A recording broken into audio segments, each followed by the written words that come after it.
Hello, my name's Mark Burton.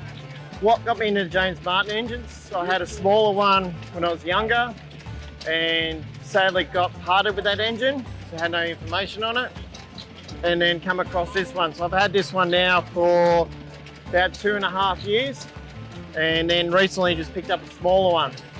So James Martin's an Australian-made engine and a copy of a Waterloo Boy engine that's in America. Horsepower of this one's approximately around the 8 horsepower. And sadly there's no real lot of information on them. To my knowledge it's only about 2 in Australia, maybe 3. And made in Sydney, come from Orange. It was originally laying in a creek for a few years. And then another collector picked it up, did some works to it. So when I got this engine, it was in a bit of sad state. Tried to get it started, we couldn't get it started, so it was pulled apart in a hurry, which is a bit of a mistake because we had to drop off part of the engine body. It had like undercoat paint on it. And so I eventually stripped it all back, repainted it to a colour that I believe is original for this engine. Works was done to it. There's a new sleeve put in for the piston.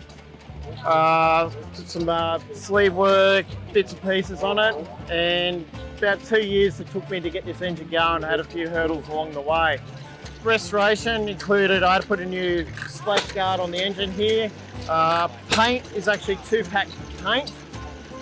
To get the colour was a lot of hours of research. I went into it to try and find something, what I was told was original colour. I went down to the local paint shop and then eventually got a colour I was satisfied and mixed it up, and that's the colour we got here today.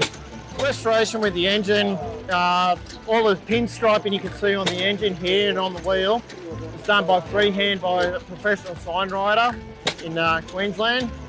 So there's a few hours worth of work in there.